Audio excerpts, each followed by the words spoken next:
नेहा त्रिपाठी जी, पूना से। श्री हरिवंश। महाराज जी राधे राधे, आपके चरणों में कोटि कोटि प्रणाम। महाराज जी, मैं बचपन से ही शिव भक्ति में लीन थी, परंतु पिछले 1.5 वर्ष से कृष्ण, राधा जी एवं आप मिले। आपको लगभग 1.5 वर्ष से सुन रही हूँ और ये ज्ञान प्राप्त हुआ कि शिव जी ने मुझे कृष्ण जी और आपके पास भेजा है। महाराज जी, यूट्यूब पे आपको कहते सुना है कि एक बार जब भगवान बहुत अधिक कृपा करते हैं तो भयंकर रोग व संबंधियों को दूर कर देते हैं।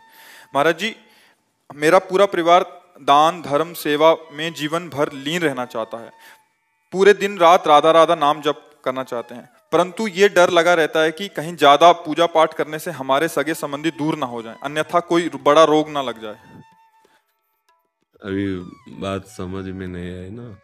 शास्त्र के जो वाक्य हैं, जैसे धन को तिजोरी में रखा जाता है बहुत सुव्यवस्थित, ऐसे ही जो परमार्थ की वस्तु होती है, शब्द सामने दिखाई दे रहा है लेकिन उसका अर्थ वो नहीं है, उसका भाव नहीं है।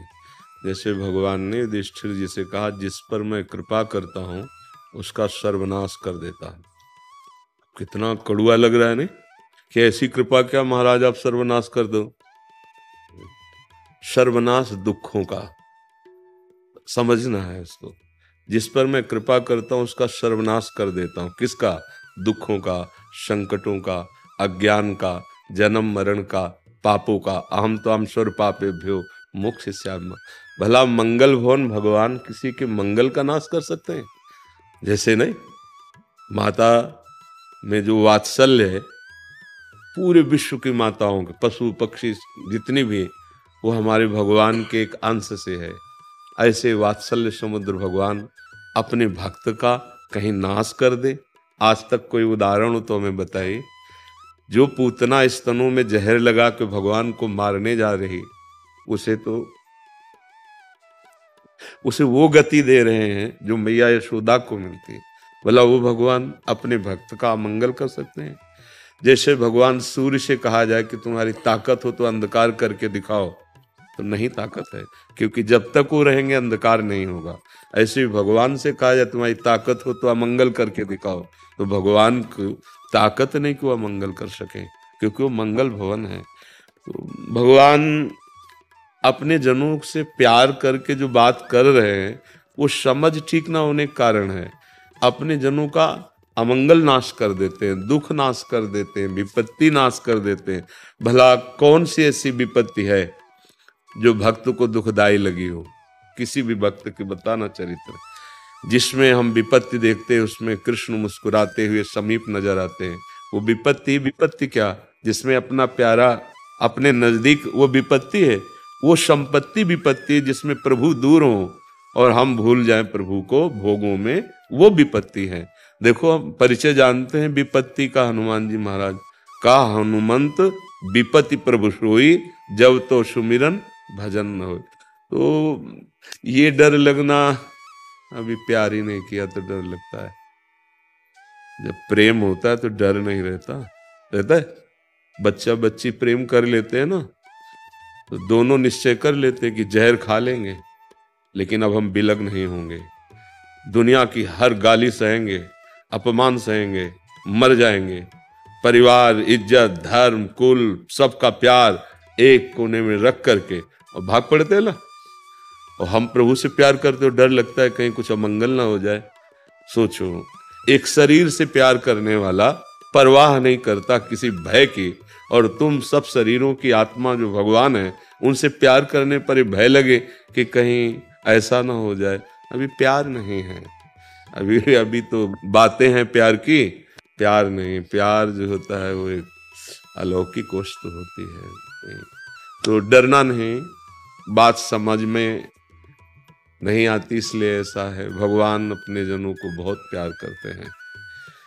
ये जरूर है कि बाहरी देखने में आपको लग सकता है कि एक बार दो मित्र थे, स्कूल में पढ़ते थे। अब आगे जब यौवन अवस्था आई तो एक गलत संग में पढ़कर शराब पीना, व्यभिचार करना, गंदे आचरणों में उतर गया, और एक अच्छे संग से गंगा स्नान करना, नाम जप करना, ऐसे।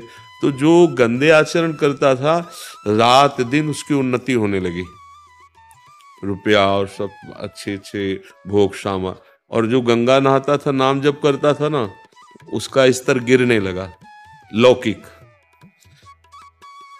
10वें वर्ष दोनों का मुलाकात नहीं हुई। अचानक एक दिन वो गंगा नहा के आ रहा था तो देखा सामने कि वो दोस्त हमारा स्कूल वाला, और वो बहुत सूट बूट से अच्छे कपड़े पहने ऐसे, तो उसने भी देखा कि वही मित्र है हमारा जो स्कूल में।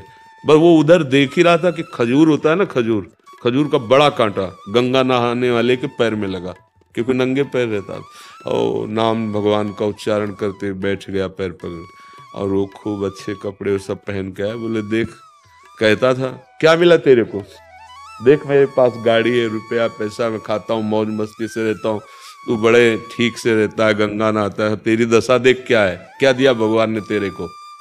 ऐसा कह के वो चला गया। उसके भी मन में आया कि बात तो सही कह रहा है, मैं बचपन से भगवान का नाम ले रहा हूँ, गंगा नहा रहा हूँ, तो हमारी ये दशा है, और मैं जानता हूँ ये दोस्त हमारा कैसा है, बड़ी मौज मस्ती में।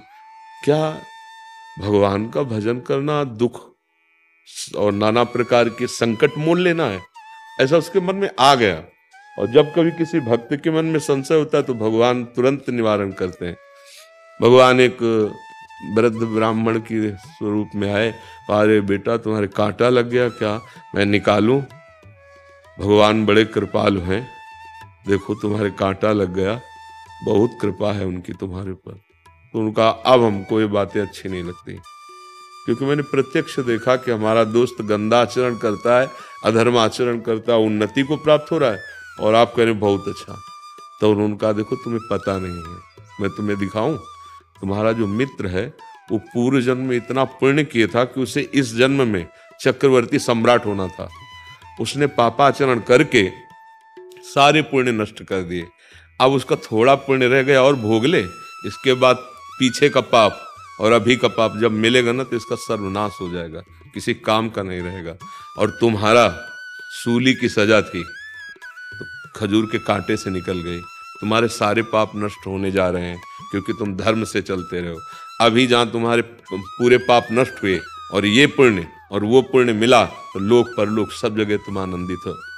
उसको जो अंदर संशय आया था उसकी निवृत्ति हो गई। कभी ऐसा नहीं हो सकता। सत्य मार्ग में चलने वाला थोड़ा सा आपको दुखी दिखाई दे सकता है, जैसे धर्मराज युधिष्ठिर, बहुत अभिमान में है दुर्योधन, 12 वर्ष का वनवास, 1 वर्ष का अज्ञातवास, ऐसे पवित्र भगवान के महाभागवत जो देवताओं से प्रकट हुए हैं, उनको कष्ट पर सिंहासन पर कौन बैठा, अंत में वही बैठे और विनाश हो गया कौरवों का। तो हम ये बात समझ नहीं पाते हैं कि शास्त्र क्या कह रहा है। भगवान जो कहते हैं मैं जिस पर कृपा करता हूँ उसका सर्वनाश कर देता हूँ, सर्वनाश करने का तात्पर्य है उसके दुखों का। और भी लिखा है बंधु विच्छेदम, मैं परिवार से संबंध रहित कर देता हूँ, क्योंकि वही भगवत प्राप्ति में जो बाधा होती है, जननी जनक बंधु सुतधारा, तन धन धाम सुरद परिवारा, तो सबकी ममता ताग बटोरी, मम पद मन ही बांध बरडोरी, वो हम नहीं कर पाते तो भगवान कर देते हैं।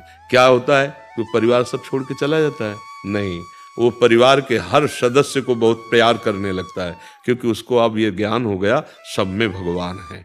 भावना समझने के कारण फिर लगेगा कि देखो ये तो बड़ी विपरीत स्थिति है, और मैं जिस पर कृपा करता हूं उसको धन रहित कर देता हूं। धन रहित, अब घबरा जाओगे ना कि रुपया पैसा नहीं, धन का अभिमान नहीं होता।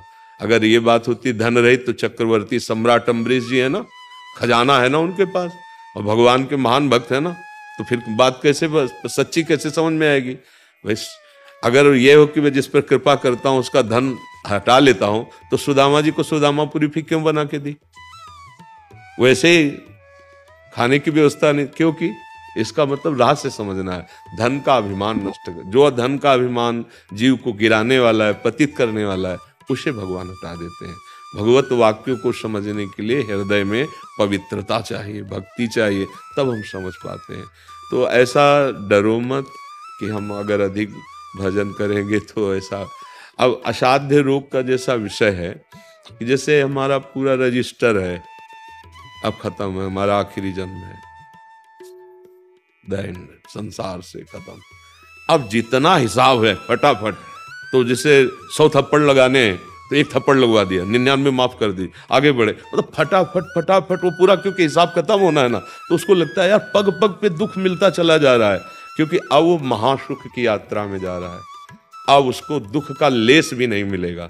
अच्छा, यहाँ कितने से पापात्मा जीव देखे जाते हैं, मौज मस्ती पूरी जिंदगी के, जुकाम भी नहीं हुआ चले गए, तो ऐसा थोड़ी कोई परम पद में प्राप्त हो गए, बार बार जन्म मरण चक्कर चलना है। इसलिए विधान को समझना होता है। जैसे ये होता है कि फिर भजन का क्या फल है कि आप कष्ट, अगर आप दुखी हो तो भजन इसीलिए तो किया गया था कि दुख ना हो, तो दुखी नहीं है, हम परम सुखी हैं। तुम बाहर की बात देखते हो, बाहर से कार से तुम उतर रहे हो, एसी रूम में रहते हो, अंदर से तुम काम क्रोध से जल रहे हो, क्या सुखी हो तुम? क्या तुम स्वस्थ हो? क्या तुम आनंदित हो? नहीं, कोई विकार हृदय में नहीं है, बस एक ही लालसा है, कब शरीर छूटे अपने प्रभु से मिले। क्या परेशानी, इस सब संसार प्रवाह में नहीं आना है, खत्म। आप जैसा विधान करेंगे उसमें मैं राजी रहूंगा और आपको प्यार करूंगा और आपको प्राप्त करूंगा। ये अलग भाव है, ये अध्यात्म मार्ग है, संसारिक मार्ग नहीं है कि हे भगवान हमारा बुखार ठीक कर दो, हमारा रोग क्यों ठीक करो। नहीं नहीं, हमारे कर्म का कोई फल है, आप भुगवाइए, पर मेरे को सामर्थ्य दीजिए कि मैं आपको भूलूं नहीं और इसे सह जाऊं। तो भगवान की बहुत कृपा है, अनंत जन्मों के पापों को क्षण में नष्ट कर रहे हैं, उनकी बहुत कृपा है। हमें ये विपरीत नहीं सोचना कि हम राधा राधा बहुत जपेंगे तो गड़बड़ हो जाएगा, नहीं नहीं, पूरा जीवन हो गया। कष्ट शब्द जिसे तुम समझते हो वो तुम्हारी समझ ठीक नहीं है। मन का सुखी होना सुख है। आप देखो ना, आपके पास सब कुछ है, मन दुखी है, तो आप भला सुखी हो क्या? और मन आनंदित है, दुख सुख मन का। अभी यहां से मन का संपर्क हटवा दिया जाए और यहाँ खूब आप ऐसे करो, कुछ नहीं लगेगा, क्योंकि दुख मन को हो रहा है ना। अच्छा, मन भगवान के आनंद में है। अब वो शरीर में कष्ट हो तो क्या फर्क पड़ता है, शरीर स्वस्थ है, मन विषयों में जल रहा है, तो क्या फायदा है। बस ये थोड़ा समझ गलत है, इसलिए ऐसा। किसका प्रश्न था, तो आप समझ पा रहे? जी।